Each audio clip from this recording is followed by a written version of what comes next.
I recognize from our past campaign.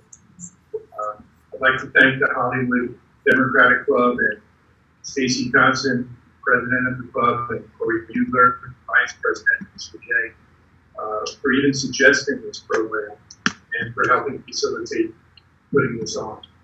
I'd also like to thank Deborah Dion, the aide who's been with me for the last 4 years. Lori Schechter, a supporter of ours, who has been kind enough to supply the video production team from North Beach Media, and all of our co-sponsors. We also have co-sponsorships from the Broward Republican Executive Committee, the Republican National Lawyers Association, as well as Southeastern University Chapter, Movement for a People's Party, Bring It Home Florida. As you can tell, with that list of co-sponsors, this is not a partisan event, and voting should not be a partisan event. It should really be talking about the integrity of our election. It should go beyond party. This is something that should concern all of us as American citizens.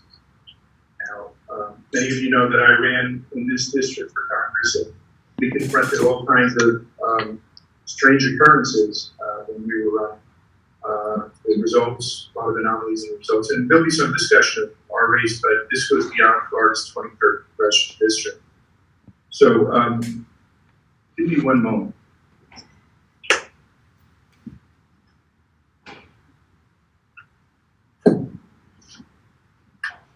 We're going to start off with Joseph Van de Bogart, and he's the president of the Van de Bogart Law Firm, chair of the Election Integrity Committee of the Broward Republican Executive Committee. He's also the Florida chair of the Republican National Lawyers Association. He played a prominent role in the 2018 recount at the Broward Supervisor of Elections for the votes for U.S. Senate and Florida's governor's race. So we're very pleased to have Joseph here. Thank you. Good evening, everyone. Once again, my name is Joseph Van de Bogart, and I'm very grateful for having the opportunity to speak this evening on such a prominent panel. In 2018, during the senatorial election, I got a first-hand experience of the inconvenience and stress caused by our populace when dealing with how our system can come apart at the Supervisor of Elections office here in Broward County through the misorganization that occurred. We all saw the news. We were kind of once again the laughing stock of the country due to problems with the recount and problems at the Broward Supervisor of Elections offices. And as I actively participated in that process, I took an interest in how to fix that situation and fix the problems that came about during 2018. I'm a native resident of South Florida, and I've spent almost my entire life here in Broward County, so I care deeply about our county and how our county looks nationally, and that our votes are going to count here in Broward. So why are we here? We're here because in 2018, we discovered that our system wasn't working, at least here in Broward, and our supervisor of election here in Broward wasn't functioning correctly. One of the biggest problems we had here in Broward in 2018 was an issue with absentee ballots. I don't know if you personally found that your absentee ballot didn't come timely, or wasn't properly counted, or your signature wasn't matched, or wasn't counted in time, but there was a huge issue with absentee ballots in 2018, and the Supervisor of Elections office didn't properly plan for dealing with those absentee ballots. One of the major reasons why they got so backed up in finalizing the counting of the actual election day, they were partially, if not completely, shut down the day before the election, so absentee ballots weren't counted the day before the election. And thus, when people were looking at the news and seeing that the total amount of ballots cast were going up and up and up, it was freaking citizens out. It was scaring people because they thought ballots were suddenly being created out of thin air. We think this may have been a matter of the absentee ballots coming in late or not being counted. And the way the Supervisor of Election was reporting how the absentee ballots were being counted, whether they were ballots cast or ballots counted. Thus, due to those failures after the 2018 election, the Florida legislature has taken significant steps on trying to tighten up that absentee ballot system. And I've gone through all of the changes that the legislature made during the 2019 session, many of which were made to address either the litigation that occurred in 2018 or the other problems that happened in 2018. And I'm just going to go through a few of those, primarily the absentee ballot issue, and a new Florida statute 104.051, well, rather it's a section in that statute, which would basically bar a supervisor of election or elected official who has intentionally violated the election statute from receiving pay for 24 months if they do violate that statute intentionally. And so a lawsuit such as Tim's or a lawsuit like RPOF's that resulted in a judgment against the supervisor of elections could then more or less retire them because they're not going to get paid for 2 years. And that's going to be beneficial in the future to scare these supervisor elections to follow the law to the T and to make sure they're doing what they're supposed to be doing. So a few more of these changes dealing with absentee ballots there's now a formal signature matching training process that has to be taught to supervisor of elections. A big issue in 2018 was how do you tell whether or not a signature matches, and if the signature doesn't match, how does a citizen correct that signature mismatch? Again, this is all mailing in ballots from home. There has to be some way to verify the person that's mailing that ballot is the person that's mailing. We now have numerous ways in which you can correct that. The supervisor of elections has to text message you, email you, potentially even call you. It's an entire list of things that have to be written on your absentee ballot. Change the absentee ballot itself with better instructions on what has to be filled out. The legislature did, in my opinion, a very good job at thoroughly vetting out and cleaning up the absentee ballot system, which hopefully will help us in 2020 and give citizens more confidence in voting by mail. And again, the issue with the willful violation in the 24 months of no salary should affect our supervisors of elections and make sure that they comply with the statute as written. Moreover, the mail-in ballots are now required to be served and received earlier in order to quicken the determination of whether or not there's a mismatch of the signatures and whether or not those signatures should then be cured by a citizen to come in and change the signature that they had previously registered. These are just a few of the changes that happened. And again, I have this whole binder of changes that happened in 2019. They went through the entire statute and fixed a lot of the problems that occurred, which I'm hopefully now we're going to be able to look at this and fix even more problems before the 2020 election here in the 2020 session, which will then hopefully come into effect in July and then be effective next November to make sure that all of our votes count and that there isn't a problem like there was in 2018. With that being said, the senatorial election in 2018 made clear that our system needed a lot of help. We don't want to be on the news. Broward County should be a place where people want to come and visit and move and enjoy their lives, not a place where people question whether their votes are being properly counted and being the laughingstock of the country. I believe the state legislature has made some good inroads in fixing those problems that occurred in 2018, and hopefully we're going to have even more of those fixes. So with that being said, I thank you for your time and thank you for having me.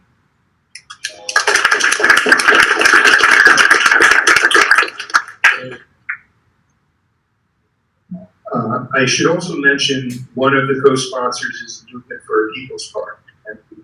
There are lots of MPP folks that were very active in on my campaign and many other campaigns here in South Florida. I'd like to invite up Nick Browner, who's the National Director of Movement for a People's Party, to speak for a few minutes. Thank you, Nick.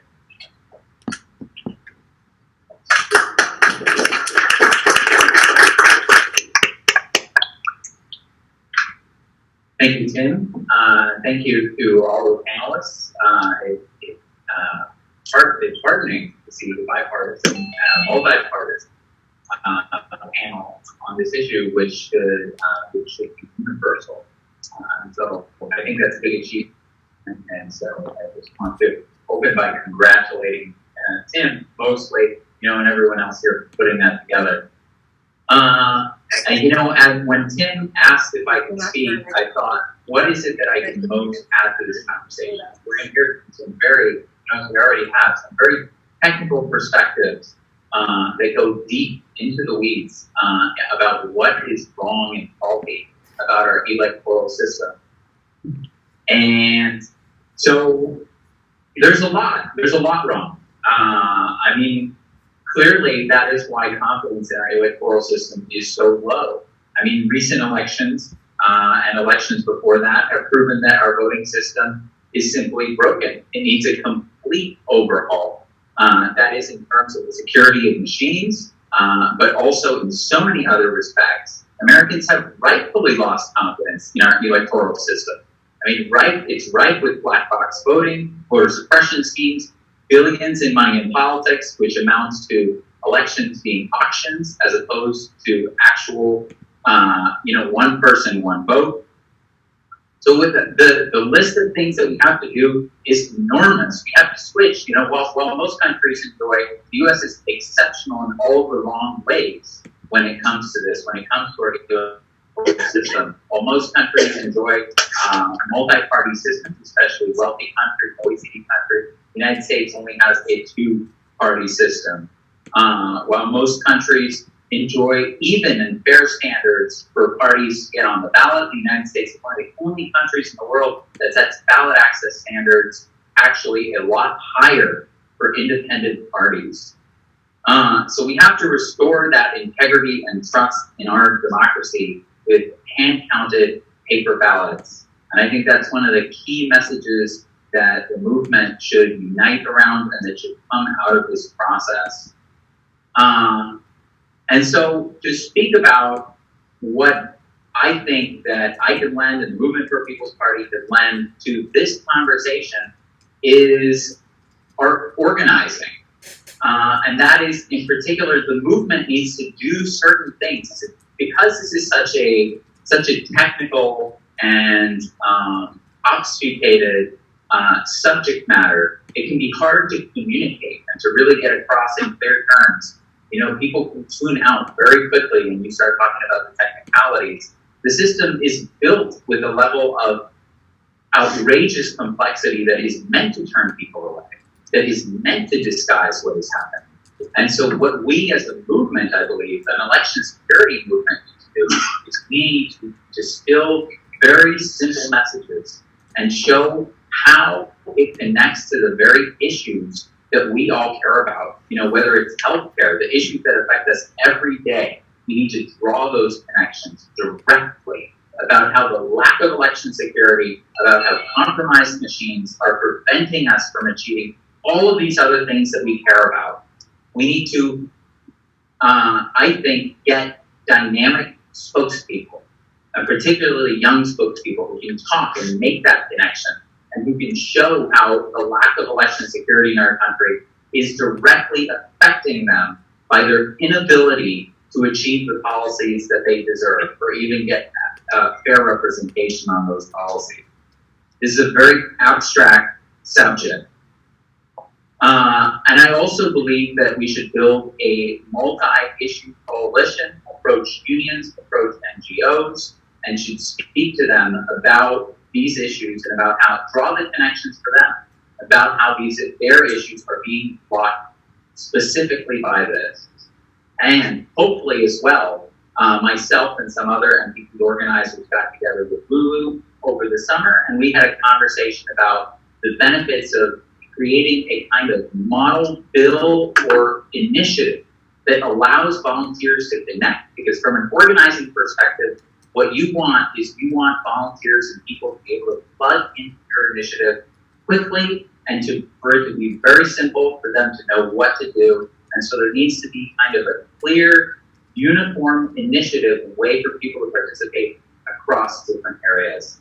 And so those are some of the contributions that I wanted to make, that MPP wants to make. And we're proud to be here to stand with all of you to go forward and make that so that this movement can succeed, because it needs to, and there's no other choice. I'd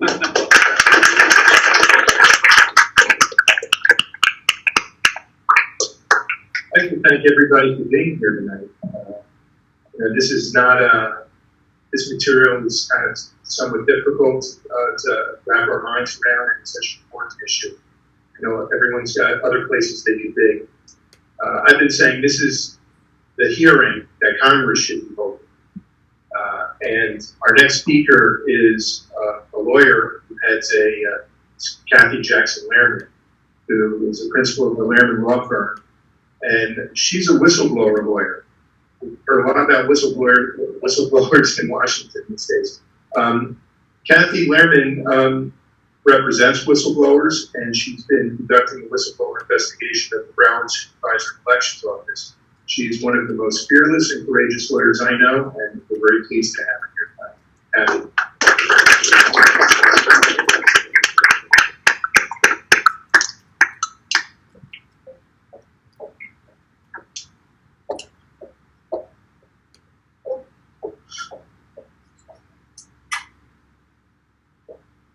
Good evening.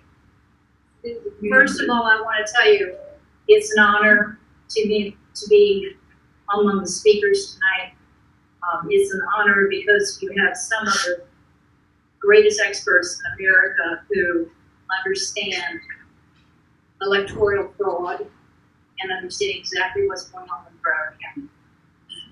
What I'm going to tell you is what I can tell you. I have been and always do work with law enforcement, both state and federal, on any type of investigation. So what I give you tonight is the pieces that I can give you. But I came here to tell you something you probably already know. We need to take back control of Broward County. We need to take it back from the corrupt politicians, the lawyers, the lobbyists, and their cohorts who have stolen our constitutional rights as voters, rigged our elections, and defrauded our residents. I am very passionate about this issue. Probably 2 years ago, I wasn't as passionate because I didn't know as much. But the other thing that happened was the Parkland massacre and the voting after that. And I'm going to talk about that. And I'm going to talk about how I saw a community I believe had come together, supposedly splintered completely in an election, which I don't believe is true. The people of Parkland don't believe it's true, and the families of the victims don't believe it's true. But I digress. What I should be talking to you about tonight, and Tim would enjoy me having this discussion with you, would be about the electoral fraud and vote rigging that resulted in the conviction of Brenda Snipes. That's what I should be talking to you about. Because the prior Broward County Supervisor of Elections, pursuant to a court order, was determined to have violated both public records laws, voting laws, as well as election laws at the state and federal level, which were felonies. The ruling against Snipes came out of a case that Tim Canova filed in a lawsuit from the 2016 election. I'm sure all of you know about it, raising multiple irregularities in the voting process, blatant violations of law, and corruption. Tim had challenged Debbie Wasserman Schultz, and Schultz ended up the winner in a very controversial race. However, I am a lawyer and have been one for more than 3 decades in this state. I know when the fix is in. And as far as I'm concerned, the fact that Snipes was never brought to justice is unconscionable. And it's unconscionable on every level, whether it's law enforcement, the judicial system, or whoever else. Snipes was allowed to walk away with a resignation and a $130,000 pension after she's fixed every election she's been involved in since she started. That is disgusting. But I didn't get into this until the Parkland massacre, and then my attempt by my law firm to help pro bono the Parkland victims, who the families really wanted to bring in new blood in the Broward County School Board, people who care about our children and not their paycheck or their spouse's paycheck that comes from the Broward County School Board. That's when I got involved. So when I saw the election results in August of 2018, I didn't believe them. And I decided to myself, and it was a gut feeling, but I trust my gut, you need to pursue this. Part of my practice is public corruption, others is securities violations. I deal with Ponzi schemers all the time. Trust me when I tell you, I'll take a Ponzi schemer any day over a corrupt politician. They have much less impact on your world. A few days after the election, we issued a press release announcing a corruption investigation of the Supervisor of Elections Office for Broward County for both corruption and fraud. In my press release, I asked members of the public to please come forward and provide me with information about irregularities in the voting process and corruption in what I'm going to call the SOE, so I keep saying Supervisor of Election Territory. And come forward, they did. People from all over this country, mostly either residents of Florida or prior residents of Florida or absentee voters from Florida, contacted me with a multitude of issues. Many were willing to help me, but what struck me was they were afraid. They were, and why? Why would you be afraid to come forward about a voting issue? Well, I know why. We'll get to that. They came forward, and as I talked to them, many of them I referred out to various agencies, the Florida Election Commission, the FBI, the governor's office, and some other regulatory agencies, which I won't mention now. What they brought up to me was multiple types of voter fraud. But what struck me was that I got several calls from people who were software and data management experts from around the country, particularly California. These people told me that they believed the software that was being used by SOE was manipulated and the algorithms were changed to make sure that the result was as SOE desired. And they were clear on that because they had run an analysis of several of the races and found that the results were statistically impossible. Now, I am just a lawyer. I don't know what statistically impossible means. I just know that that means it's highly unlikely that the results we received were actually true. And I believe it more now after talking to over 200 voters or people who tried to vote, who told me several things about the problems that they had with voting. There were voters who were out of state who requested absentee ballots 3, 4, 5 times and never received the ballot. I had people who told me, they called Snipes' office and said, I will pay for the FedEx. If you will FedEx the voter card to me, I will pay for it. They still never received it. Voters who completed absentee ballots found after the fact that the SOE website said they never voted, even though they knew they had mailed in their voter registration. Other voters had requested an absentee ballot, but decided at the last minute, because they happened to be in town and they thought they were going to be gone, that they would go to the polls and they would vote. Well, guess what? They had already voted. I talked to at least 8 separate husband and wives who were under that scenario. How is that possible in a system that is being properly monitored, guarded, and checked? It's not.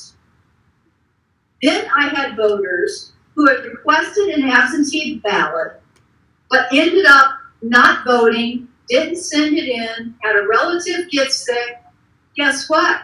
They went on the SOE website and they had voted, which was kind of amazing. Then I had situations where voters reported that the names of some of the candidates were missing on their ballot. When they questioned it with the poll workers, they told them they had no idea why that was and to just complete their ballot and move on. That is unacceptable. And some of those people are Parkland family representatives, which makes it even more frustrating and irritating for me to deal with. Other voters were told, and no offense to whether you're a Democrat, a Republican, an independent, or you're some voters received Democratic ballots even though they were registered Republicans because they were told that their registration had expired, and under the SOC rules, they defaulted to the Democratic ballot. Now, I don't know if that's actually a true rule or not, but that sounds pretty unfair to me. I mean, I'm just saying, okay? Then, some voting facilities on the last day of voting, which is always usually the largest day, were inaccessible, particularly in areas where there's a large elderly population who live around it and would need to walk to it. And so you make it inaccessible, and none of those people vote, which is exactly what happened in Sunrise. That one I will name. Now, in addition, there were power outages at multiple facilities during the voting process, and voters were told to just complete your ballot and turn it in. When they questioned, well, how do I know, like, my whole vote counted? They were told, don't worry about it, we'll make sure it's correctly counted. And that's all they heard. In addition, there were some ugly allegations of votes for sale at some of the polling places in Broward, particularly on the east side of the county. That's as far as I can go with that. Here's where I get really ticked off, because I do a lot of elderly financial exploitation work because Ponzi schemers tend to prey upon elderly people. Elderly people in droves reported that they felt intimidated and threatened by poll workers if they asked questions about the process or needed help. Republican voters stood in line for hours at one polling place, and I'm talking 2 or 3, because they were told that their machine was broken, while the Democrats, using the other machine, were walking right through, voting, and leaving. Democratic voters' cheat sheets were illegally passed out at the polls of one facility in Sunrise, right by the door to the polling facility, which is totally illegal, with a guard standing right there watching it and poll workers standing behind the door. As you can imagine, after hearing all this, I was convinced I was right that the August 2018 election was just a repeat of the 2016 election where Snipes had been in control, and that in fact every election in which Snipes had been in control had been rigged. And I believe that today. But I don't believe Snipes acted alone. Please don't think that we make her the bad guy and everybody else walks away. No one pulls off a scam like this by themselves, particularly when it comes to multiple methodologies, including the manipulation of software used by SOE to count the votes. There is no way Brenda Snipes could pull that off herself. She had a lot of help. She had lawyers, lobbyists, friends, politicians, and others in her command who did what she wanted done. So it is with a great deal of pleasure and also a lot of angst that I call on the Department of Justice Office of the Inspector General of the United States in Washington, D.C., to initiate an investigation into the 2016 and the 2018 elections in Broward County to find out if, in fact, the elections were rigged. Our community deserves to know the truth. If you go to Washington to get it, then, that's the way it is. But let me say one other thing that's going to make me more uncomfortable with the legal community in Broward County than I am now. I don't understand why Mike Sachs, who is the Broward County State Attorney, has never done anything to address the judgment that Canova got against Brenda Snipes. And I don't understand why no other prosecutor in Broward County has done anything to address the judgment that Canova got against Snipes, finding her guilty of multiple felonies. And just like the vote rigging, I don't believe she acted alone. And I think people are being protected, and it is totally unacceptable. I wonder, is she one of the many untouchable politicians in Broward County? As you know, and as everybody every day now talks about the Parkland shooting, justice demands accountability. As residents of Broward County, we are painfully aware of what happens when there isn't accountability, integrity, and truthfulness. We have paid a high price for corruption and self-serving conduct in this county. We cannot stand by and permit electoral fraud and corruption to continue unchecked. But we have to stand together in this county, in this state, and in this nation as a group of people to stop electoral fraud. As great as it is that all of you are here, this is not enough firepower to get these people. And this is going on everywhere, and I believe that in all of these states, there is collusion among the people who are doing the vote rigging. There is no doubt in my mind. After talking to people all over the country, telling me the same story I'm hearing from the voters in Broward.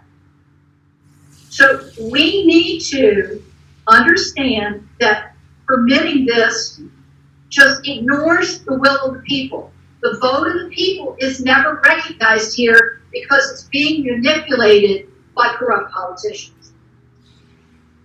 For once, I listened to him, and I'm only doing 10 minutes.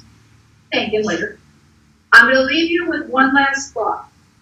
When I announced my corruption investigation, I was somewhat stunned by the number of lawyers who told me I was crazy, I was committing career suicide, and I was wasting my time. Their opinion was that the Broward SOE was corrupt. They admitted that. But I was never going to prove it, and the SOE and other politicians would retaliate against me. I thought about that for a minute and concluded that if I didn't do anything, then I was complacent in what I felt was a public corruption at many levels, including the prosecutorial level. As a lawyer, I took an oath to uphold the law and the Constitution of the United States, and until the day I die, I intend to do that. And I want my brothers and sisters in the bar to get off their butts and help me and all of us throughout the United States who are fighting to right this wrong do what they took an oath to do. But it didn't take me long to get over they're going to ruin your career, they're going to ruin your life, yeah, whatever, okay. Because I went back to a mantra that I've had for a long time. If you stand for nothing, you will fall for anything.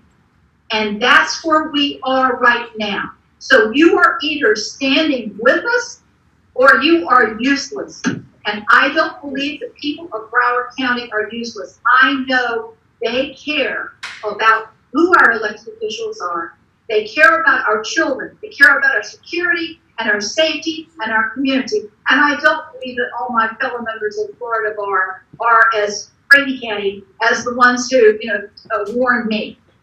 I believe that we must make the decision to go after truth and justice in the deception which is Broward County and fight it with everything we have.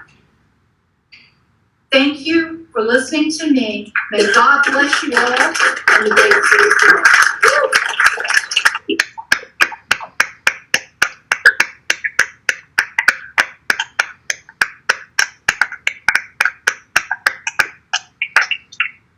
Thank you so much, Karen. And I could relate to a lot of what she said. Obviously, many of us could. We've been waiting for the Broward bench and bar to step up and to speak out and to call for justice. In our case against Brenda Snipes, we've got sworn videotape depositions of Brenda Snipes admitting to destroying ballots.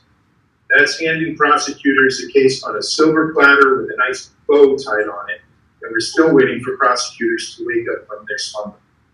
Now, I am very pleased to introduce our next speaker. Ian Sancho came to the supervisor of elections office. He's a Leon County supervisor, and he came with a different kind of a background from many other supervisors. And he, I should say, believes that cyber attacks are not our biggest problem.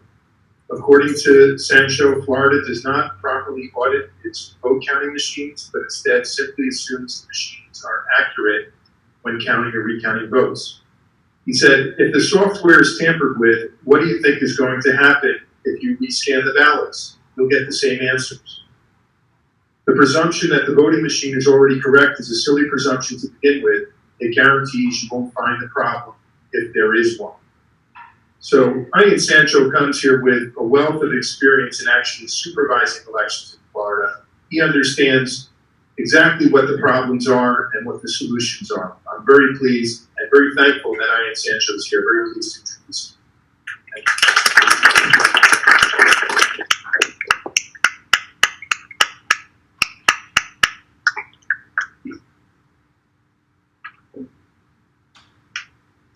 Good evening. In 1986, I was a third-year law student at FSU, focused on environmental issues primarily. In 1985, Florida legislature had passed the Landmark Growth Management Act, and I wanted to go into Leon County Commission and implement the first Growth Management Act of planning in the state of Florida had ever implemented. And so I ran for that a single-member district. And on August 4th, the largest electoral disaster in the history of the state of Florida occurred until the 2000 election.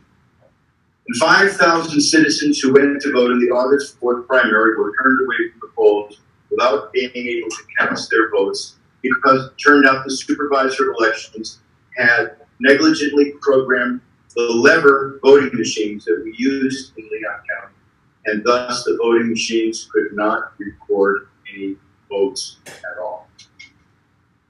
I went to court suing to have the election set aside. I mean, how could the election be valid if 5,000 people were turned away from the polls in a jurisdiction that only had about 80,000 voters? After a 3-day trial, Judge Hall told me, Mr. Sancho, there's no precedent in the state of Florida for overturning an election. You can't show me any precedent. And in truth, I couldn't, because there had never been an election destroyed at that level before in the history of Florida.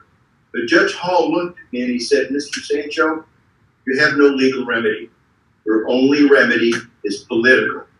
And I understood exactly what Judge Hall was telling me, and I ran for and I captured the supervisor of elections 2 years later in a landslide. And that was just the beginning of Mr. Hare's wild ride. Because right off the bat, I found that assumptions that everybody had were incorrect. Like most people, I always assumed that when I voted, it was out. That was my assumption. And on August 4th of 1986, I recognized that was false.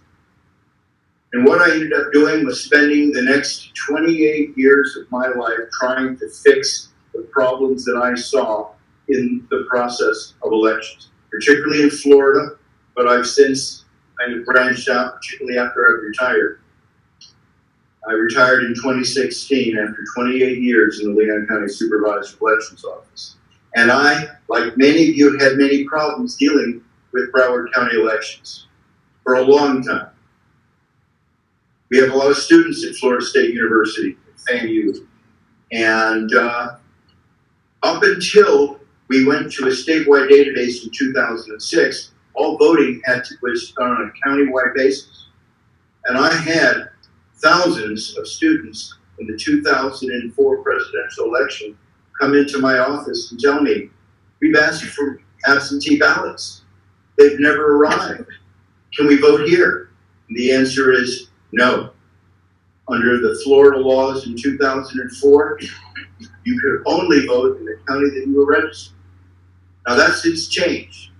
That's an excellent change. That change occurred in 2006. We went to a statewide voter registration database so that in fact, when you moved from one county to another county, you didn't need to re-register anymore. That was an address change. And you could do an address change up to and including on election day. So after 2004, after 2006, all of those students that were from Broward County in Leon County, when they came to vote, we switched them over to Leon County, registered them there so they could vote in every election and didn't have to wait on mail ballots that would never get to them. That was the only way and we tried to call the supervisor of elections office in Broward County. On election day, as the supervisor of elections, my staff and I could not get through to talk to anybody. So I can imagine the problems that citizens actually here had. You couldn't get through to your elections office either. That's simply not acceptable.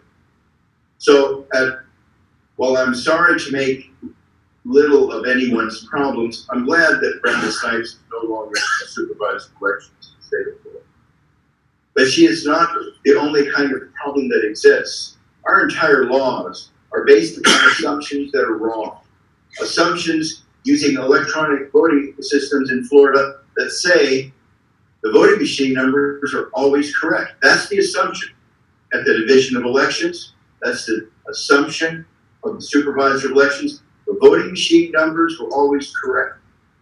That is not a very good assumption, and I wanted to test that. So in 2005, I brought in some computer scientists from around, one from Europe and one from Massachusetts. And we did the first unaffiliated, i.e. I never contacted the vendor, and we attacked our own system with something called a red team attack, which is a common thing. Hewlett-Packard run red team attacks on their computers. Major corporations, if they're intelligent, will do red team attacks on their technology to see if there are vulnerabilities. When we did that red team attack, we found that it was possible to steal an election and have the individual who is the administrator not even be aware that the election could be stolen. And this caused a major, major problem. I will tell you right off the bat, the state of Florida, instead of telling me, thank you, they came after me to take me out of office. Governor Jeb Bush and Secretary of State Glenda Hood started the procedure to have me removed from office. And I fought that. I actually went and got a lawyer, Lita Rodriguez from Miami-Dade, who ran the Miami-Dade election coalition. And she defended me. And we, in fact, found that there was a whole group of people stemming from the White House and Harriet Meyer's office down to Congressmen in Miami that were all trying to have me removed from office because I disclosed the fact that voting equipment could be manipulated to steal the election, and the election administrator would not even have a clue The reason that was possible is because the state of Florida does not audit the paper ballots that we vote on, ladies and gentlemen. We don't audit those. And there is a provision in the law that's called an audit provision. And it is done after the certification of Florida's elections, which is pretty dumb. Because if in fact the audit shows that the voting machines were wrong, it is not possible to change the outcome of the election. And I know elections around this state that the wrong issue won on the ballot because county machines counted them wrong. And in fact, Broward is one of the famous ones going back to an early age, back in 2002, when the absentee ballot counters, these 650 automatic counters that they use here, or they used to use in Broward County, once it got up to 37,000, it started subtracting votes with each additional mail ballot that was fed through the system. Because a human being had flipped a wrong switch. And so you could count all the way votes up to 37,000, and then it started subtracting votes out of that. So it's not only fraud that you have to be concerned about, as I found in Leon County, just negligence, just missed programming, just not doing it right can have a catastrophic effect in an election. Needless to say, I won my case against the state because unbeknownst to me, the state of California had a technical advisory board of scientists. They saw my research on the internet and they validated it. And I got a call from David Wagner, who is a computer scientist at Livermore Labs, who essentially invited me to come to a conference in San Francisco. He said, we have some data that we wanted to show you. And it was, in fact, a report from the state of California, which verified the vulnerability, which identified the same problem that I identified, that you can steal elections on these debold voting machines, and no one would know. Because the debold voting machines had on the memory card, that device that stored all the votes, it had a mathematical language called active-basic script that you could add positive and negative integers so that when you ran the warning tape, it would look like it had 0 votes on the machine, but there could be thousands of votes stored on the machine already. And we as an election official never could see that until Hari Hursty, a computer specialist from Europe, took an agricultural device called a crop scanner, took the memory cards and looked at them, and he saw that it was loaded with this mathematical language preloaded in the card.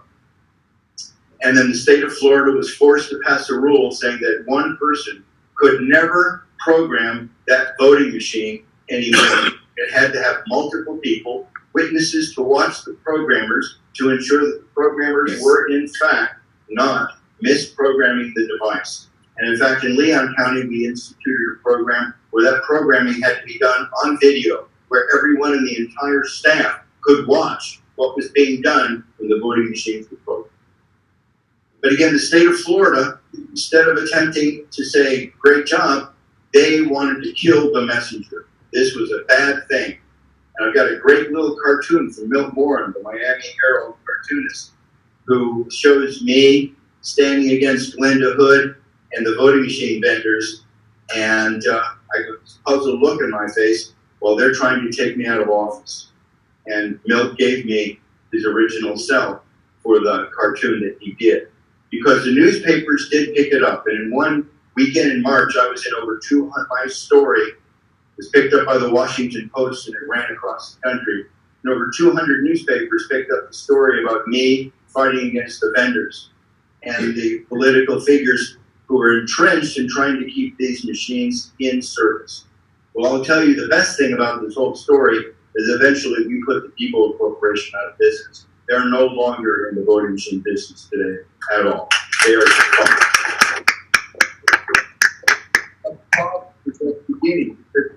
in this past year in the state of Florida, this spring, the state of Florida passed a bill, the election train, we call them up in Tallahassee, because everything's in the same bill.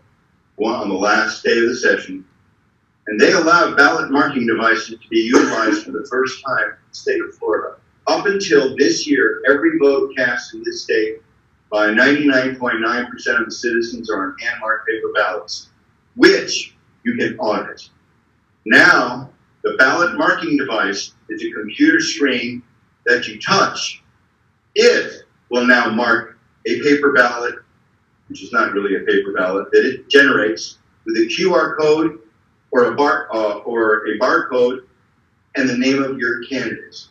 You can only verify the name, but the machine is not counting the name, it's counting what's in that barcode. And I cannot read barcode or QR code, particularly as proprietary.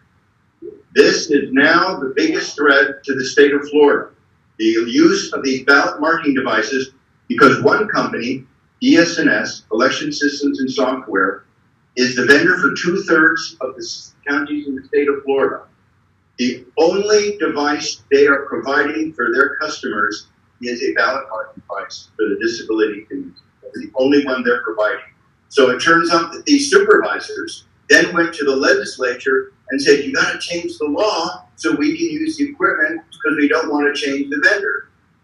Well, excuse me, you should have changed your vendor, because this vendor is selling this country down the river with ballot marking devices. And they cost twice as much per election than the system that is hand marked, twice as much. There's studies right now in Pennsylvania. This battle is going on nationwide. They're putting in these ballot marking devices in Georgia.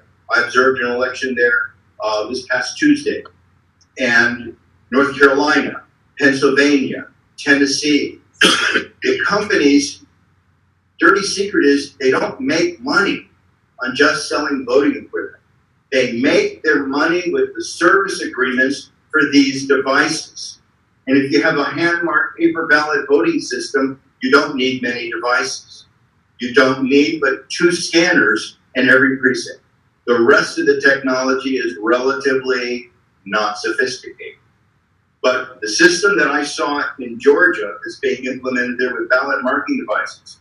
That voting precinct had a printer for every marking station. There were 13 printers in this one precinct. That's more than all the printers that I need to run all the early voting sites in Leon County. You basically do 2 high-speed printers. In our system there, when an individual goes to an early voting site, we have high-speed printers that print out their paper ballot for them when they come. You come in, sign in, we hit a button, get your ballot printed for you right there. You hand mark it, you put it in the scanner, you're gone. That system is about $12 per voter in a general election versus $23 for a general election by instituting another device in between the citizen and the marking of that ballot. And they charge somewhere between $1,000 to $1,200 per device per year. So in fact, where voting machine vendors make their money is on the warranties and the service contracts for all this massive amount of equipment. And they get it every year, whether there's an election or not. That's how private voting machine vendors stay in business in the United States. Raising the question to me about why do we have private vendors controlling the most public of all of our political endeavors, which is elections. We can control by private entities that won't take a look at what's going on in the software.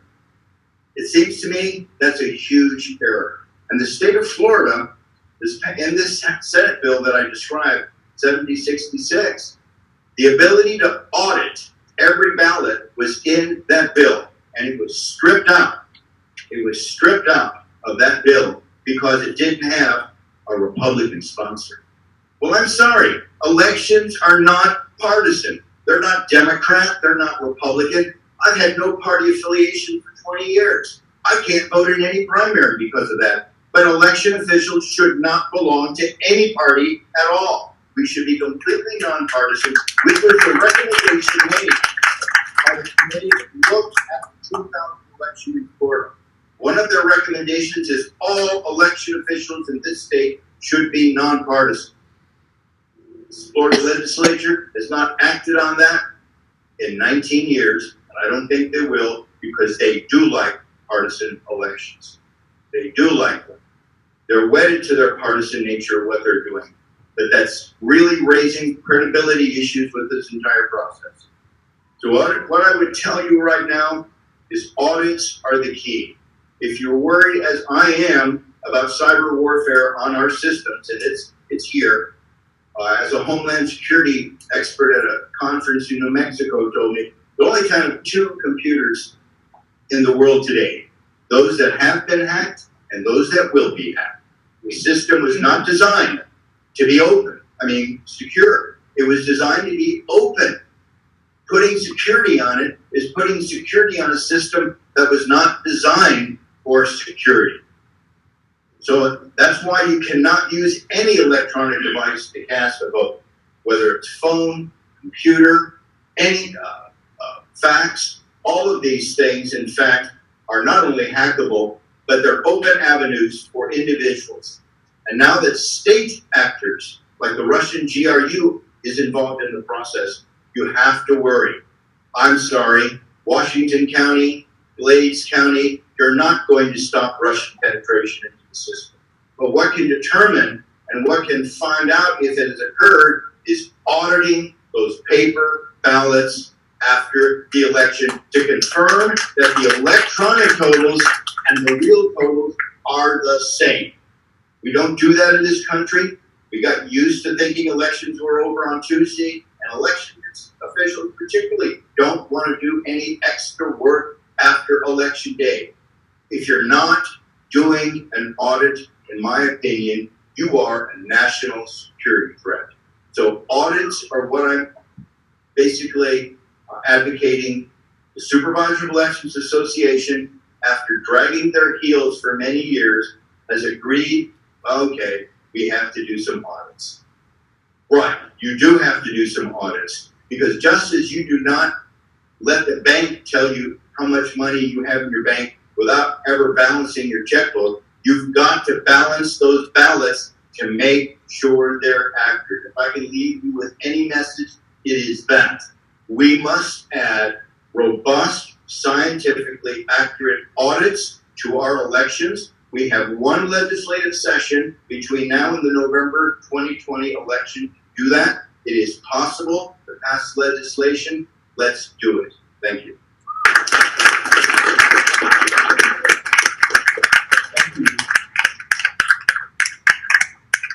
You have mentioned that Evolt went out of business. Actually, its machines and customer contracts were sold to election systems and software, ES&S. Now, this is a $300 million a year business, voting machine business. And ES&S, I went online to see who is ES&S. Is this a publicly held corporation that must disclose a lot of information? Well, it's owned by the McCarthy Group, LLC, in Omaha, Nebraska. And I can find nothing about this privately owned liability company. We were hoping to have Dr. Virginia Martin here, and she had to cancel, unfortunately. I mention her right now because it fits in very well with Brian Sancho's plea for post-election audits. Dr. Virginia Martin is the Democratic Election Commissioner in Columbia County, New York, who, along with her Republican counterpart, the Republican Election Commissioner there in Columbia County, they've implemented a comprehensive post-election audit by the public hand counting of all hand-marked paper ballots that were cast. That's the kind of audit that we need. If you're going to have these electronic voting machines, if you have that kind of a public hand counting of ballots after the election, it is going to deter any kind of manipulation of the software, most likely. Now, I am very happy to introduce our next speaker. Lulu Freistad is an Emmy Award-winning journalist, a two-time recipient of the Edward R. Murrow Award. She's led numerous research teams analyzing election results in Florida and right here in our congressional district, our last two races for Congress. And she has analyzed, and her research teams analyzed races throughout the country. uncovering significant statistical anomalies in the results of key races. Thank you so much, Lulu, for being here.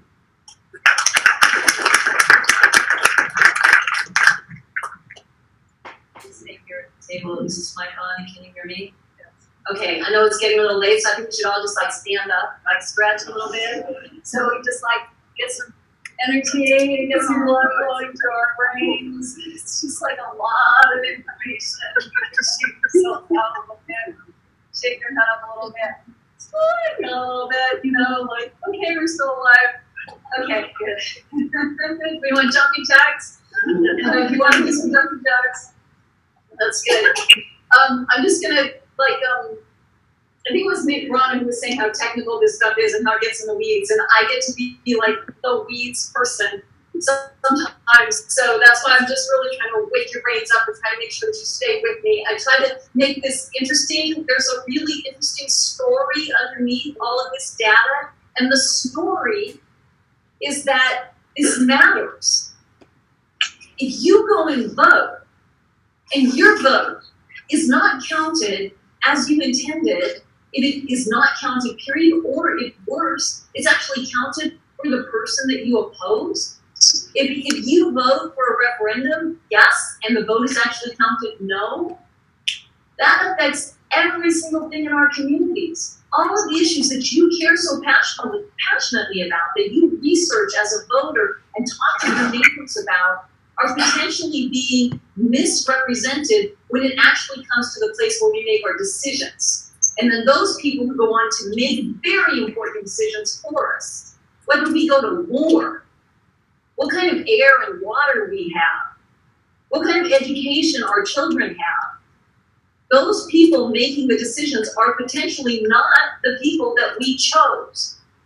So I know that this is complicated. I'm going to get into some kind of complicated information, and you don't have to necessarily understand all of the statistics or the models or things like that. But what you do have to understand is that this matters. It matters that you care about it and that you talk to your communities and your organizations and the groups that you're involved in, your neighbors, your children, your parents, and you say, I care about this issue. This issue underlies everything else. I might care about this issue more than anything else right now, because if we don't solve this problem, we can't solve these other problems that we're all trying to solve. So this is really important, and I'm incredibly happy to be here. I really congratulate Tim. He's been an incredibly courageous person to lead on this issue, and he has been through hell. And I'm just not gonna pretend he hasn't.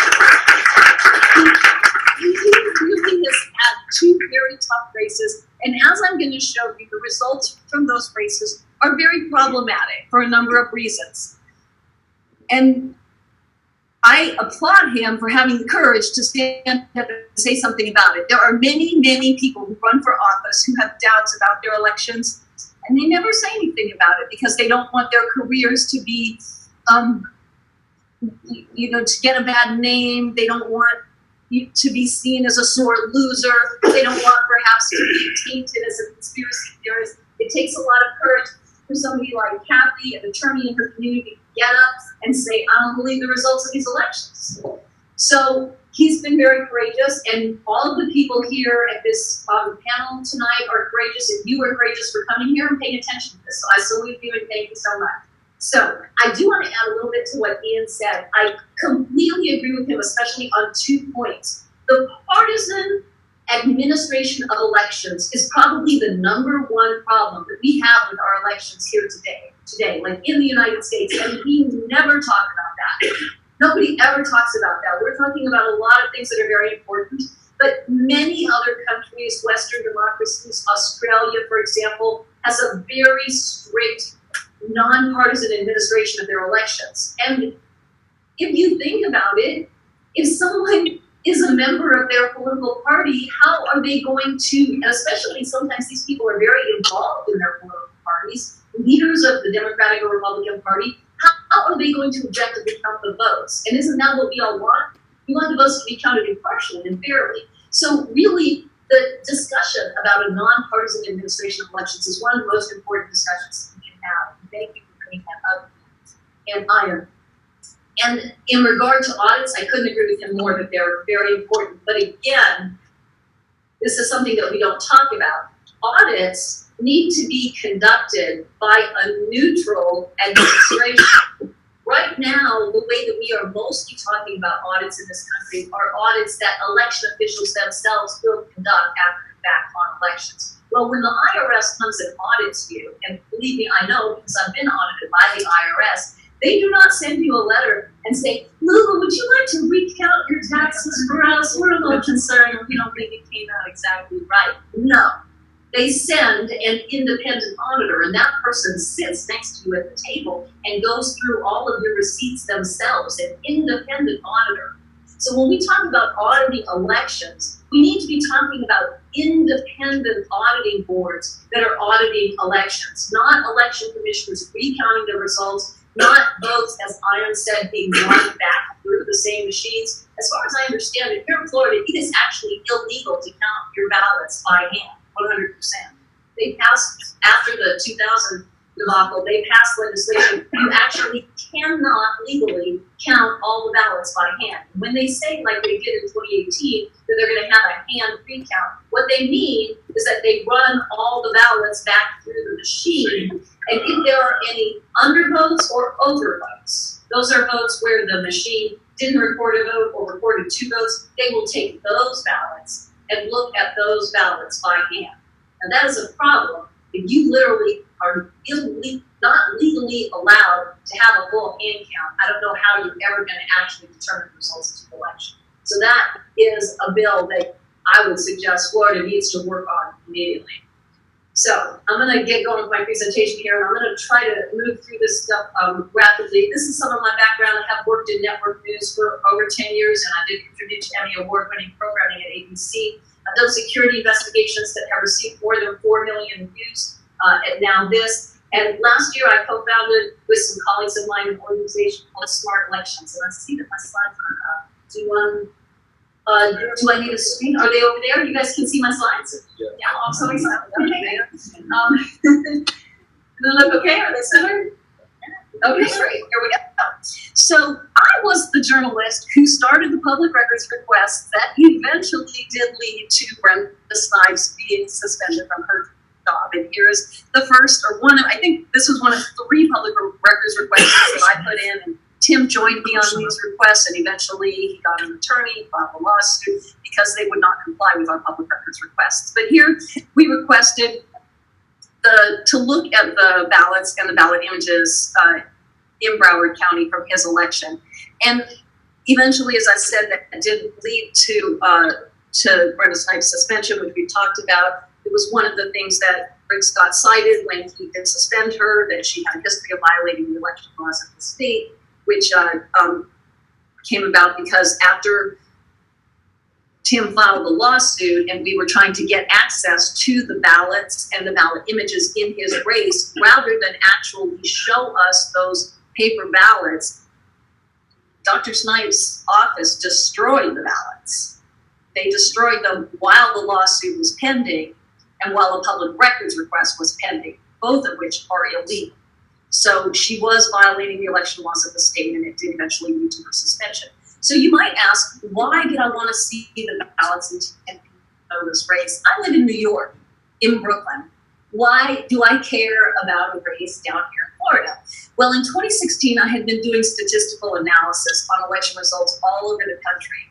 I've been involved in the issue of election security since the first documentary that I made in 2008, where I started to become aware of this issue. I filmed a hacker, a graduate student, Alex Halderman. I believe it was the first film that was put out of someone actually hacking a U.S. voting machine, and it just rocked my world. It totally changed my perspective of what could happen. And since that time, I had been actively pursuing this issue and trying to present this to the public in different ways. And in 2016, I said, well, let me do this. Because at that time, it was kind of before the Russians and before everybody was so worried about election security. I said, let me just think about what would be persuasive.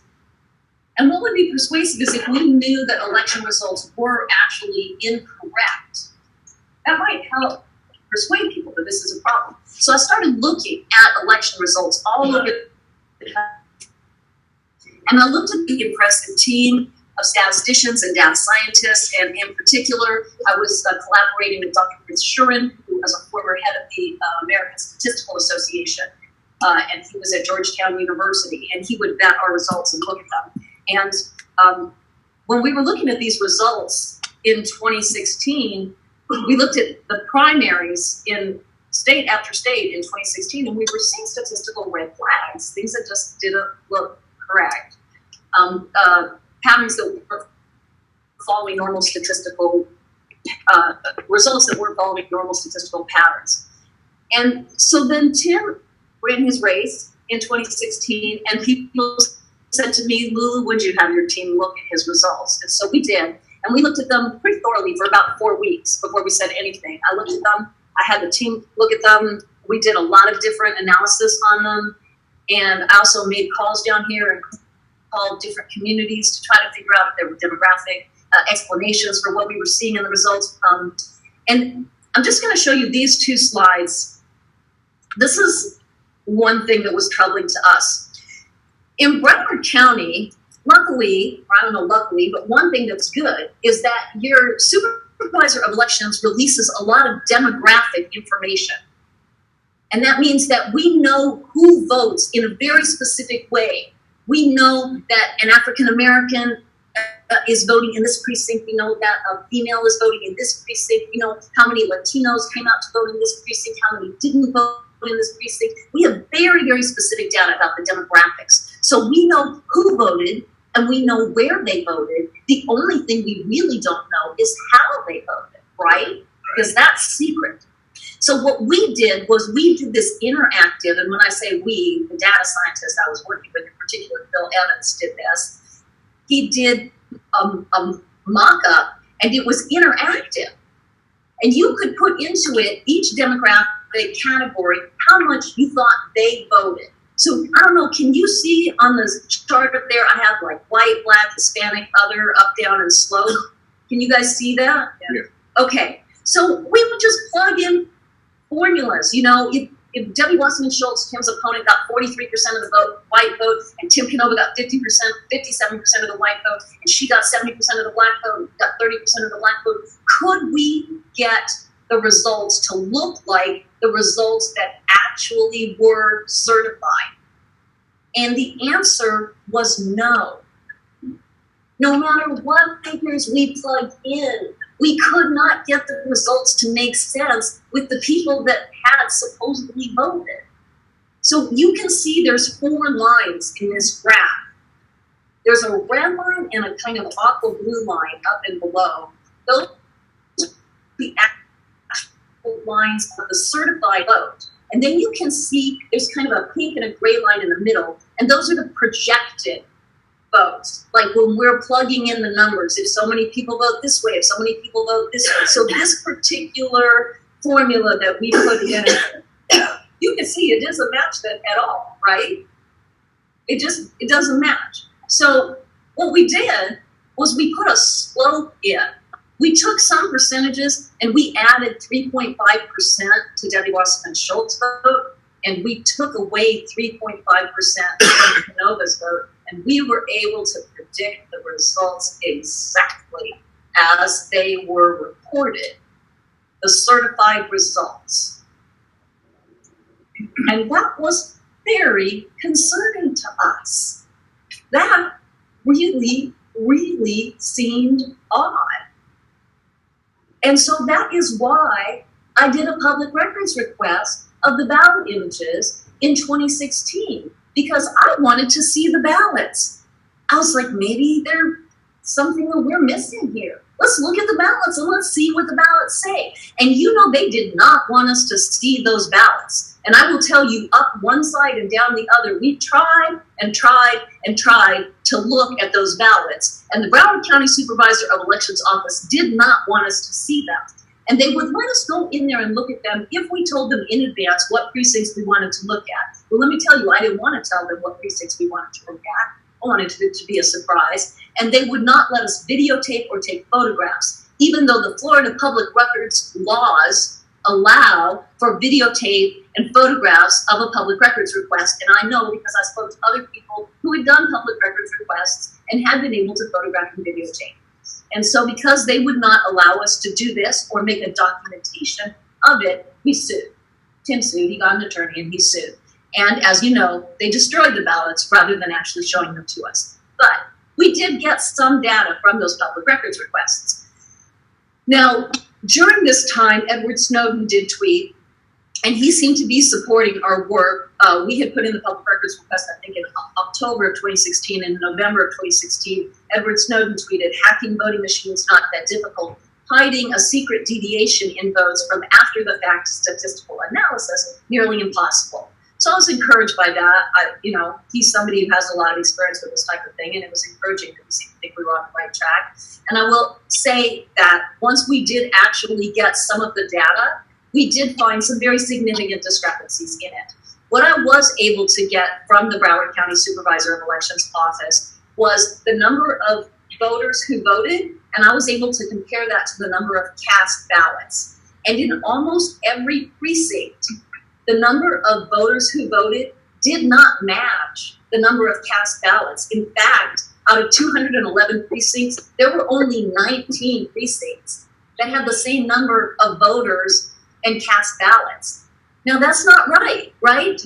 We all know that if there's a voter who votes, one voter who votes is supposed to match one ballot. And there were over 1,000, it was over 1,000 vote discrepancy when we went down through all of the precincts. It was remarkable. And I interviewed various experts about this discrepancy, this type of discrepancy. I see, was that normal? Was that something that just happened? And the experts that I spoke with said absolutely not. And here is one quote from Dr. Buell, who is a professor of computer science at the University of South Carolina. And he said, "I see what I would call a high likelihood of massive incompetence, either that or there is fraud." So that was in 2016. Now, what kind of thing is in the machines, the voting machines in Broward County? We know for a fact that there are wireless modems in the voting machines because an activist named John Brakey in 2018 went and photographed them. So here is a photograph of a wireless modem in the voting machines in Broward County. What that means is that the voting machines are directly connected to the internet. And I don't care what anybody tells you over and over again. People will tell you that voting machines are connected to the internet. But a modem is a piece of equipment that connects to the internet. That is what it does. So when you have modems in your voting machines, they are connected to the internet. And when equipment is connected to the internet, it can receive information and signals and malware, and it can be controlled from someone on the internet. So that is one thing that we know about the voting machines in Broward County. 2 minutes, okay. So this is what I'm gonna do. I just want to play you one more thing. In 2018, we found a lot of other problems in Tim's second race. So I worked with a gentleman named Dr. David Bader. Let's go through that. And he's an extremely experienced data science expert. He's running the New Jersey Institute of Technology right now. And I showed him the results in Tim's 2018 race. In Tim's 2018 race, there were multiple issues, but one of the issues was that when we did what's called a cumulative study, where we add each precinct in each precinct, the average that Tim received was 5% of the votes, no matter which demographic you looked at. No matter if you looked at Hispanic votes or Black votes or white votes or not party affiliated votes, Tim always received 5% of the vote. It just didn't make any sense. So I asked Dr. Bader if that was a problem, and Dr. Bader did his own analysis on it, and he definitely thought it was a problem. And this is what he said about it. So for Canova to get exactly 5% across every precinct is unbelievable. It's absolutely unlikely. It'd be like winning the lottery every day for a year. There's something fully unnatural about this CD23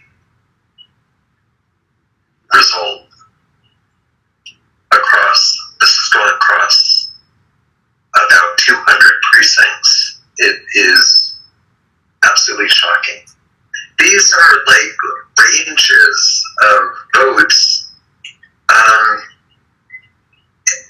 I see from, tens to hundreds within these precincts, and in every single case, it's like within, a very small delta of 5%.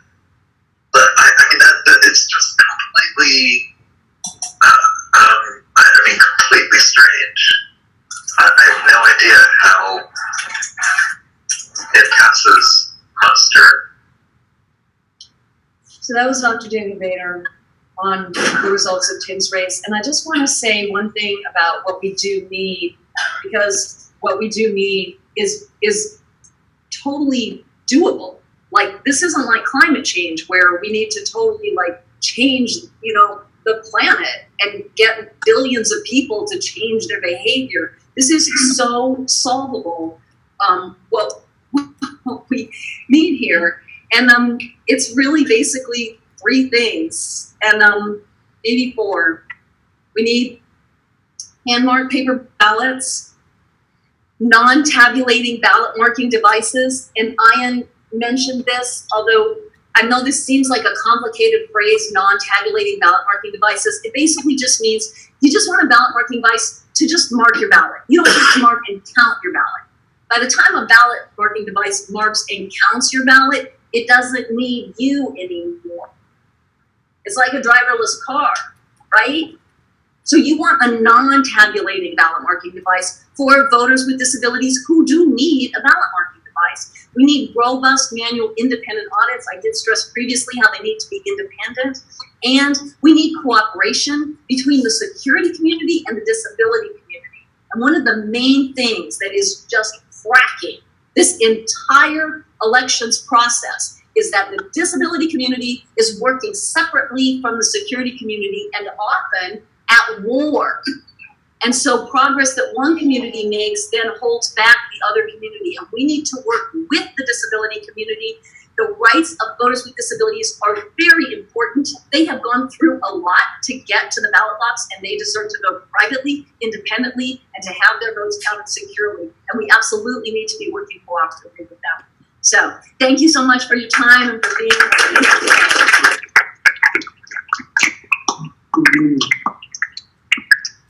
So my 2016 race results were statistically implausible, and by 2018 they were statistically impossible. And actually, right here, this Culture and Community Center is where I voted in 2018. So the moment you take your paper ballot and it's scanned is the moment you should be on your knees praying to the God of algorithms that it's actually being counted properly. But it also means we're at a crime scene, perhaps. Every precinct where ballots are scanned is a crime scene. Now, our last speaker, but not least, I think he's going to shed a lot of light on how this kind of manipulation is actually occurring. It's Betty Smith. Now, Betty Smith was a computer programmer who worked with Bev Harris on Fraction Magic, showing how elections are flipped. He discovered flaws in the electronic vote tabulation systems and showed how election results are easily manipulated and altered just by a few keystrokes. And he is now an election official. He's a Shelby County Election Commissioner in Memphis, Tennessee.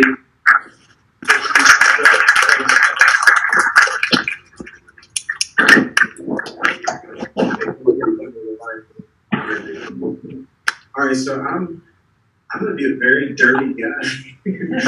Listening to all of these descriptions that you've heard from all of the speakers, I'm actually going to try to represent a large portion of everything that they've said. But this is going to be a demonstration where you can see what it actually is. There is the potential for computers not to count correctly.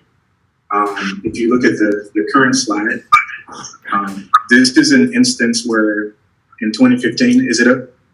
Yeah. In 2015, shout out to BlackBerry, I took a picture of a precinct location with my BlackBerry phone of a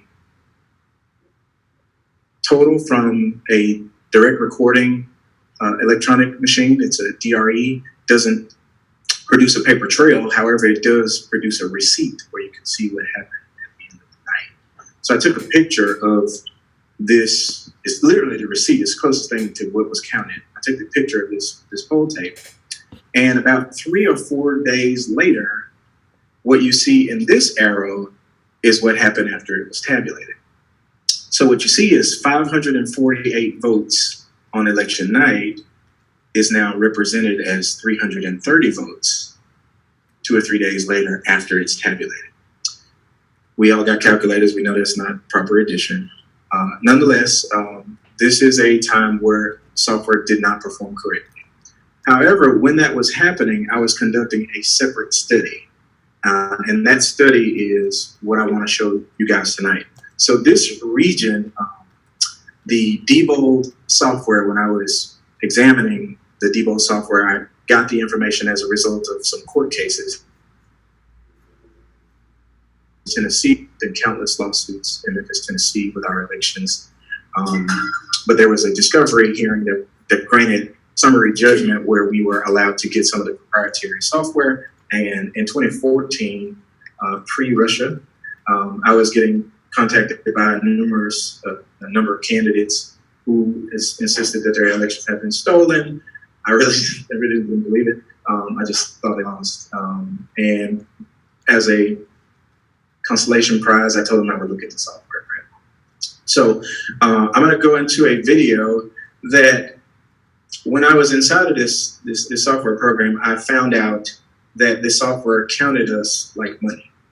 And there was a feature inside of it that allowed us to be removed from one person. So you can be 1.2. You're a black guy like me, be 0.6. Hey, my man, he sees it. 3/5, so you can be 0.6. That's literally 2/5. 2/5. Y'all brutal. I'm this guy is a reporter. The 2015 example of the poll tape, Bloomberg Business Week, they came down, they did an investigation, and they wrote about it. It was a cover story in Bloomberg Business Week in 2016. However, they did a cybersecurity segment in 2016. That was right before the presidential election. And this reporter, it's about 2 minutes, and he really talks about this feature. And I just want you guys to hear it because I think he explains it very well. So take a listen to what he said. The interesting thing about the GEMS tabulator is not just that it's used in many of the elections that many of you watching may participate in, but it has a bug or a feature, as its creators would call it. And this bug was discovered by a computer programmer in Memphis named Benny Smith, who we profiled as part of our business week. Now, Benny has found some really interesting.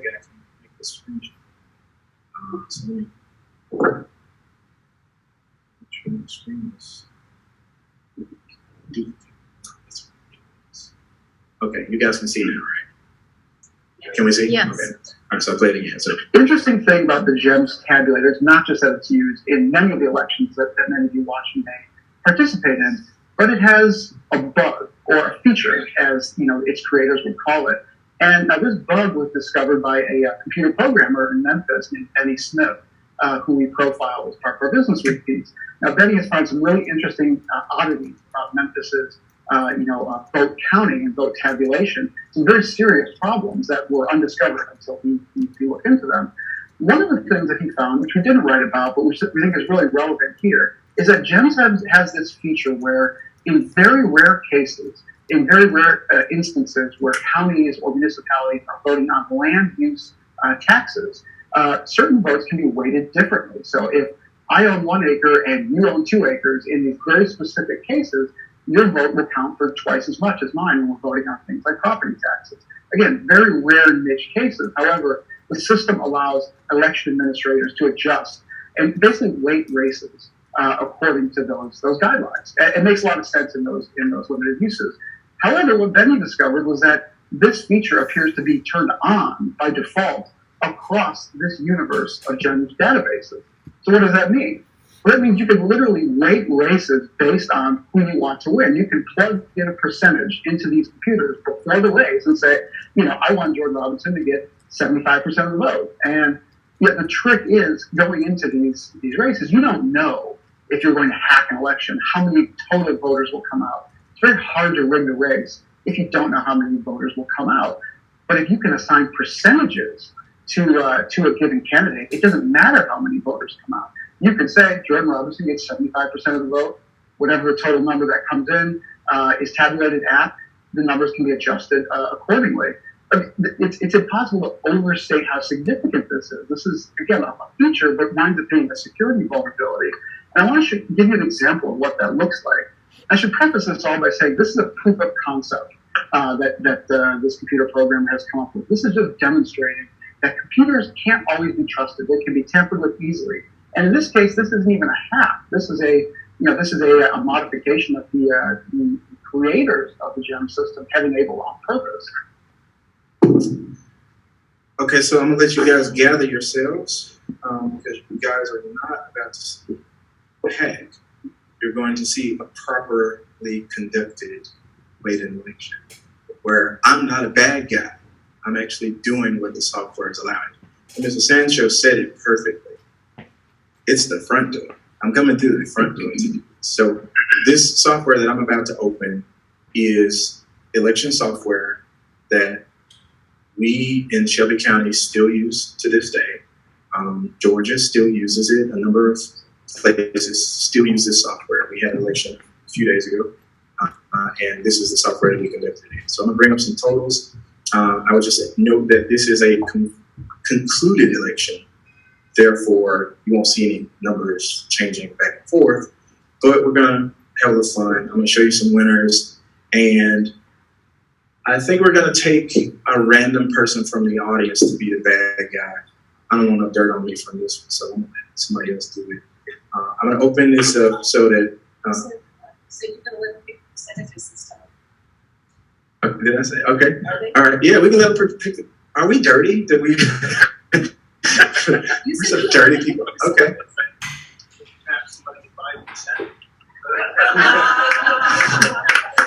Why would you use a program like that? Well, let's see. Let's just run it all. Let's run it all through a test. I'm gonna bring it all up. And if I could get somebody to raise their hand, we didn't pick it. We got it. Absolutely. All right. So we're gonna bring up some totals, and I'm gonna. Is this screen recorded? Yeah, you guys should be able to see it. So you can go to the television, and you can just. I'm gonna be your fixer, and you're the dirty election administrator, and you're gonna tell me. You can pick any race on this first page because I'm gonna steal them all. I'm just gonna do it the way that you tell me. I would go for the first one because it's got the most number of votes in it. So leave them if I can burn through. And it's like 77,000 votes. So right now, this is election night, and if you guys look at these screens, I'm gonna zoom in a little bit. There's some people on the other side. I'm just gonna zoom in as well. So Bill Haslam has 38,212. He's obviously Zach Womp is the second place runner. Ron Ramsey, Joe Kirkpatrick is like his career is over, and Basil Marsick is a sore loser also. And this is the representation of what it looks like in a different way. So for the audience, what's your name? Ravi. Ravi, you are streaming live. All right. Who would you like to win? Zach Wall. He already got votes. You don't want somebody to just. Why? Zach Womp. Zach Womp is going to be the winner. Zach Womp is going to be the winner. It's Womp Womp. All right. So we got two bidders. Zach Womp is going to be the winner, and Bill Haslam is going to be capped at 5%. Do you want him to get only 5%? He gets not that. All right. So the presence of an algorithm has the ability to do something like this. We're going to do that. Don't make me look bad, but we're going to cap Bill Haslam at 5%. No matter what, he's going to get exactly 5% of whatever it is. This total is. All right, so I'm going to bring up the proof of concept that I did that's going to enable all of this very nasty devastation to happen.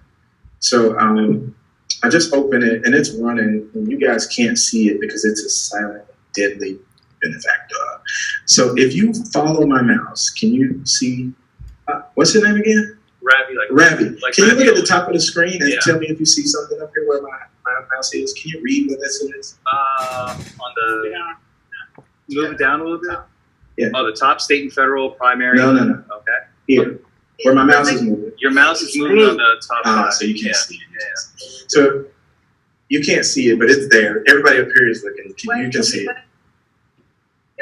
So I'm gonna zoom in. Let's get interactive. So I'll tell you guys. All right. So you tell me what this is.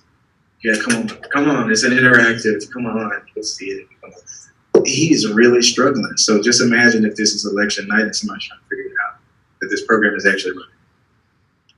Are you serious? You don't hurt my feelings. Oh, there you go. No, you guys can't see it. Read it out. He's gonna take it. Magic code. Okay. So there is something up there that is asking me for a magic code. And I'm going to type in that magic code. And we're going to bring up some options for my man to alter this election. Right? So type in a secret code and this magic window appears. We're going to go into the governor's race where I have some options set. Bill Haslam is going to be, let me go to this option. Who did you say would win? Zach Wong. Zach Wong. All right, so I'm going to go and I'm going to open up some options for this. And Bill Haslam is already set at 5%. It doesn't have it yet, but I preloaded some of this stuff in. But Zach Wong is going to be the winner. And if you could pick a range from, well, you got to pick the range. I can't tell you the range. How much do you want him to win by? You got to give me a range. So I'm going to show you what it looks like. Because this is the planning phase. I just got a formula here that says I want a random number between 40 and 47. So he'll get 40 and 47%. But that's my percent. Be greedy. I mean, whatever. 42. 42? 42 exactly? Or It between? has to be 42. All right, 40. You want to get exactly 42%. Exactly 42. No matter where it is. No matter Now, you're what. going to get caught if you do that. I'm trying to be your advisor for it. If he Well, only does 42 across the board, It's the answer. The treasures. he wants There you 42. go. 42 even or 42 and some digits? Nah, 42. 42. 42. All right, so we'll give him exactly 42% for early absentee ballot and at the polls. So the person you said was going to win was Zach Wong, right? All right, so I'm going to go register 42%. I've never done this. So I'm going to give him exactly 42%. There are 236 precincts, so I think it was like 211 in Florida. And the person that you want to win is, but Zach Wong. So Zach Wong is now going to be this winner, and he's going to get 42%, and Bill Haslam is going to get capped at 5%, and everything else is going to fall out where it falls out. Nonetheless, Zach Wong should be the winner. 42% of about 20 candidates should be the winner. All right, so I'm exited. My scratch work is done. This is my planning phase to make sure that I can still erase the right way. I'll open it again, and I will set the instructions for this to happen. So, everybody ready? Yeah. All right. 1 1,000, 2 1,000, 3 1,000, 4 1,000, 5 1,000, 6 1,000, 7 1,000, 8 1,000, 9 1,000. So 9 seconds, we're done. And I'm going to close this report. Progress has left the building. There's no more progress on this. Oh, no. So we'll re-preview these results. And the results will come up. And we now have a new winner. All right? So because I gave... Okay. Can you guys see the totals now? Yeah, there's a window over the total you're trying to show. You guys can see this right here? Now. Okay. No, I want you to see this guy right here. Oh. Can you see where my mouse is? Mm-hmm. All right. So I was not allowed to give you 42% because Tim's rule fired first, and it gave exactly 5% to Bill Haslam. And I'm going to zoom in on it so you guys can see it.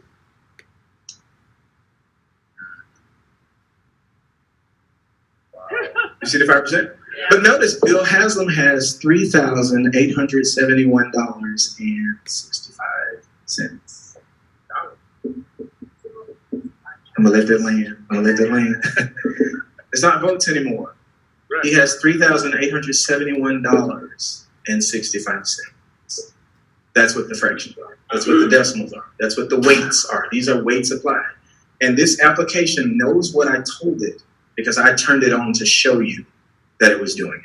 So the person who won was Ron Ramsey. He ended at 52% because I extracted 5% out, which made his total go up more. And you can't touch the right-hand votes because it's not the proper way to steal. However, did I pick Ron Ramsey? Yeah. Let's do it again. All right, let's pick Ron Ramsey. Let's do it again. Hey, man, I ain't got no look bad. All right, so I may have to give him a slightly higher total. Sure. Because of his variation. Because Tim's rule is firing first. There are some rules to it, which means that you have to be sophisticated to steal it. Nonetheless, let's see if we can give a little bit more of a boost to him. He will definitely be the winner. Let me set the rules again.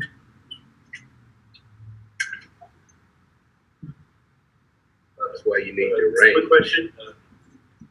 You would normally do this using the demographics, right? Yeah, you would do it. I would not do it this blunt. This is a very blunt. This is a very blunt. You would get caught up. It's a very blunt instrument when you look this way. And also because I'm designating that Bill Haslam as the person that has the first priority, I did it because Tim wants to show that it is statistically impossible unless you're an algorithm to do something like that. So let's bump this guy up to 52%. Just bump him up to 52%. You mind if I alter your a little bit? Can I get some decimal places? Decimal places are really the fun. No, I'll do 50. 567. 52.567? I like that one better. 52.567. All right. And because he's second in the list, you have to do it this way or it should be common. He's going to get 52% of whatever is left. So after you remove what Bill Haslam got, the 5% rule is running first. So let's see if I go here and I give him 52%. And you guys will know it's definitely doing it. As we said, it's going to run it again now. So let's run it again. It's the same 10 seconds. Can you imagine on election night when we'd be waiting like an hour for totals to come in and we sit up here fighting over how much we would give somebody for 30 seconds? All right, so that's running. Yeah,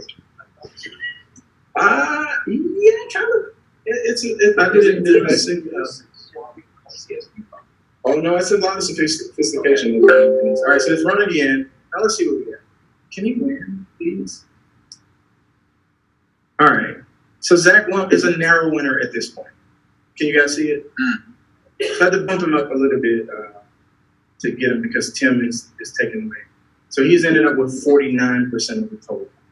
Can you guys see it? All right. That's a really simple. You say it's $0.09. You still need its votes, which means votes will be counted. All right, can you see it now? Right, yeah. So Zach Lump is the winner. I have redeemed my salvation.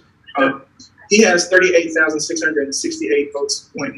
So these are votes, but because the software is counting us like money, it allows me to perform these statistical financial methods, and the method is called an allocation, where I basically say, this guy is going to give 52.56, whatever he told me, % of whatever is remaining after I cap Tim Canova at 5%. I'm sorry, after I cap Bill Haslam at 5%. Nonetheless, this is what happens. And I'll show you one more area, and then we'll go to something else. So let's refresh these totals. Well, you can see it now. Ron Ramsey is at the top now because these totals just refresh like they do on election night, and I'll zoom in. And notice that it doesn't talk like it's money anymore. I like when y'all do that whole, like, yeah, it's not talking about money anymore. Now we're just seeing it represented as votes. And this is what the reporter was saying, that it's always on. You just can't see that it's on, but that availability is always there. This is why it screams Haymarket paper ballots, because I can't insert a virus inside the sheet paper, right? I can't put a virus, I can put some acid on it, some water or something. If you need a lot of acid, a lot of water. All right, so Then we're going to have to wind it up. So, yes, Zach Lump was the winner. Everybody saw Zach Lump as the winner, right? Yeah, so they saw it. So the last piece that I want to talk about, and we can probably flesh it out in the question and answer section, is the ballot marking devices. When we talk about barcodes are very programmable. If you think about buying a carton of milk in Florida, it can have the same scan tag but cost a different price than this. So how does that happen? Nonetheless, that's the way barcodes work. It's inventory. You're not inventory. We're not parcels or product. So I'm going to conduct an election on a ballot marking device, and I want to show you guys what I look like in barcode. So can you guys see this? Yeah. Okay, that's what I look like in barcode. I'm going to go behind the curtain. It's definitely what I said it's going to be. If Tim gave me a random web address, do you think it'll go to the web address? Can you get it? Okay. www.progress for is it for all.com? .org.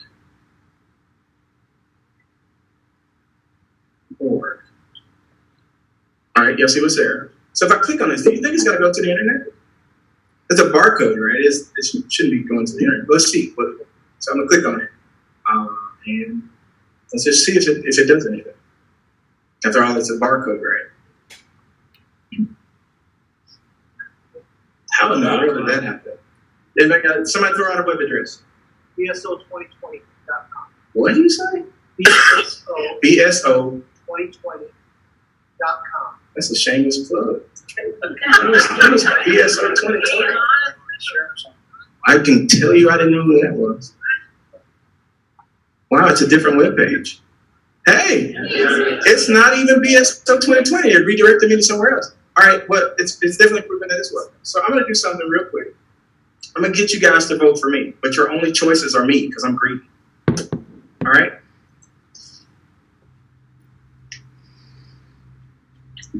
All right. Can everybody see that barcode? Yeah. You think you can read barcode? Let's see. So I want everybody in the audience to pick somebody to vote for. They're all the same, and the barcodes, they look reasonably the same, right? So you get a number in your head, and you vote for me. Okay? I'm going to pull back the curtain and show you that there's nothing behind the curtain. So somebody you want to go? Which one do you pick? 3.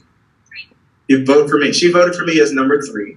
So I'm going to cast the ballot now because I'm a ballot marking device. All right, this is your last chance to look at this barcode because it's going to potentially change. So y'all got it in your head? All right, I hope y'all got a photograph of me. So this has definitely been a smooth before I do. Let's cast the ballot. All right, so now, which one of these guys? Am I still number 3? No. No? You think you can read barcode? All right, so I want to caution everybody for this tale, right? There's obviously something wrong here, and we cannot decipher what it is. We know it's wrong, but we have no idea what's behind it. Is it a web address? Am I downloading a movie? What's behind it? We have no idea. Fair? All right, so let's go to the, I sure hope you have photographic memory. Which one did you choose? Off to the scanner we go. So it's going to, remember, these scanners are going to count the barcode. They're not going to count the text. They're going to count the barcode. I think it's clear that we don't read barcode. So I got a little quiz for you. 1, 2, or 3. She picked number 3. Whatever number you picked, let's see what was actually behind it. I've actually given that away already. So this is what was behind it. American voters need hand-marked paper ballots. Don't forget your I voted sucker. Oops, your I voted sticker. This is the reason, the primary reason not to trust them. And if I can build this, I think I'd build it in maybe 2 or 3 hours. To show you what you can do with a barcode, do you really want to do that times 60 races? And then consider that they're never going to show you what the barcode looks like before you do it. All right.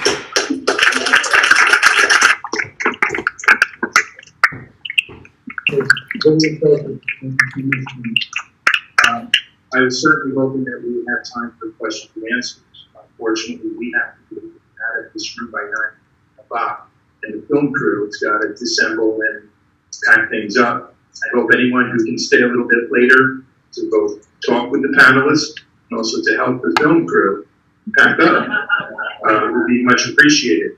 There's a lot of talk about the paper ballot audit after the elections. Elizabeth Burkle is here from the Broward Progressive Caucus. We don't have time for Elizabeth to speak, but if you raise your hand. Anyone who wants to speak with her, she's working on a citizens audit with a group called Democracy Counts. In all frankness, we tried to have Democracy Counts do an audit of our 2018 election. They didn't have it together and we're not able to do it. Maybe they'll be able to do it next time. I'm not quite sure. In just summing up, I want to refer to my two elections. In 2016, the polls showed us down by a few points. I was told the polls are always accurate, and the polls were based on about 600 landline calls. At the same time, because we had raised so much money in small donations, we had 4 field offices. We had between field organizers, deputy field organizers, and volunteers, about 200 people knocking on doors every day through the Florida August heat and humidity. That's a much larger sample size we gathered. They were knocking on 12,000 doors a week. We were calling 3,000 people a week, much larger sample size than any 600 landline calls. After Brenda Snipes destroyed our ballots, I went back and looked at our final field. For whatever it's worth, whenever somebody engaged with a voter at their door, they put it into their smartphone, on the minivan it's called, and they ranked the engagement. Is the voter neutral? Are they strongly for Wasserman Schultz, leaning to Wasserman Schultz, strongly for Canova, leaning to Canova? Here are our final field numbers. Those leaning to Wasserman Schultz combined with strong for Wasserman Schultz, 5,112. This is in a closed August Democratic primary. 5,112, strongly or leaning to Wasserman Schultz. Leaning to Canova, 8,746. Strong for Canova, over 13,000. Undecided, 14,000. Which means Wasserman Schultz could get every undecided vote and we'd still beat it. Which is one of the reasons we kept pursuing this. It seemed fishy. Fast forward to 2018. A week or two before the election, the Floridian Press, a Republican news outlet, reported on a Republican poll. Wasserman Schultz never released a poll, and we didn't spend our money on polls. That poll showed Wasserman Schultz and our campaign at a dead even 34% each. With a week to go or 2 weeks to go, with 18% undecided. And then we get capped at 5% in every single demographic group, which I'm told is statistically impossible. You heard it. Dr. David Bader said, that's as unlikely as winning the lottery every day for a year. And I've ruminated on this, as you can imagine. What would it be like if I were in the House of Representatives right now? My God, I feel like I'd be tortured. And here I am living in South Florida, feeling like somebody who won the lottery every day. Thank you all for being here.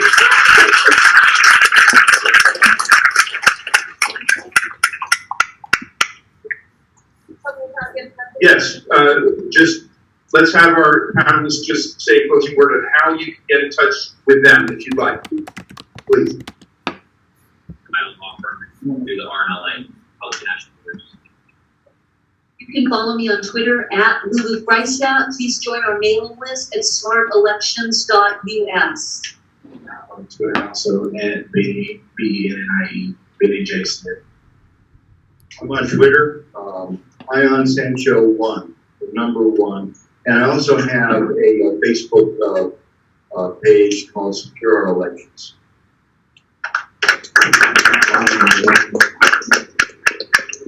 We have 30 seconds for Elizabeth Burkle.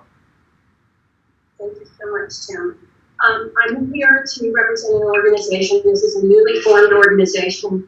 It's called Citizens Audit Broward County. And we are partnering with Democracy Counts. I want to start with one quote from Mr. Sancho.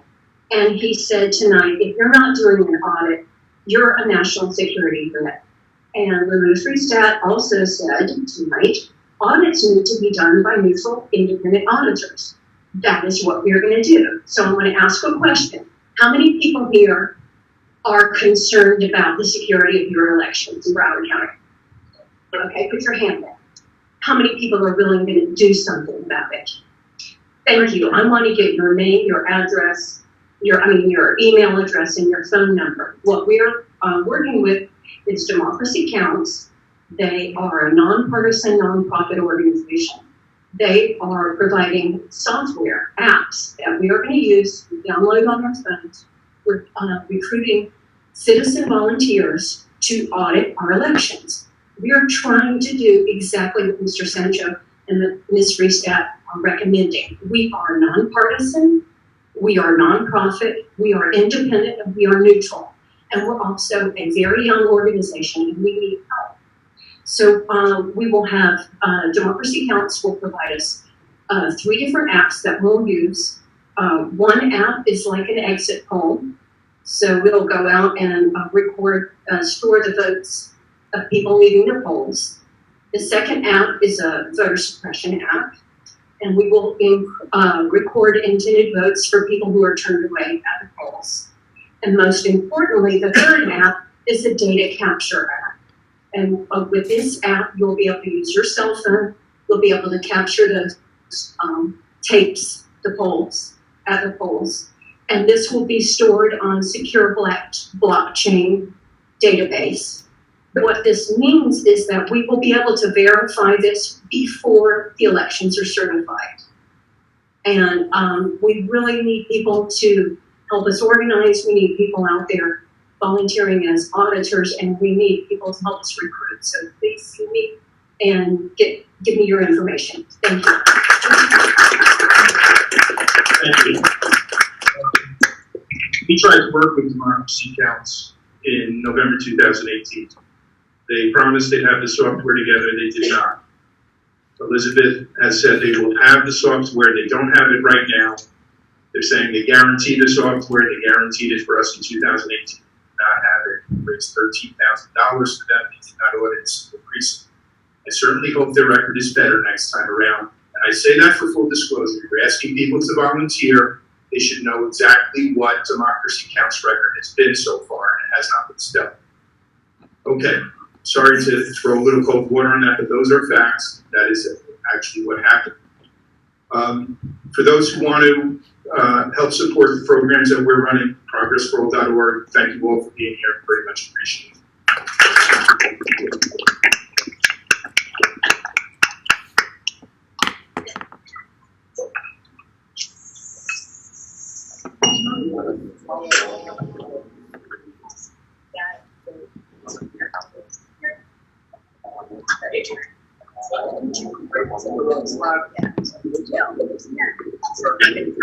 Yeah.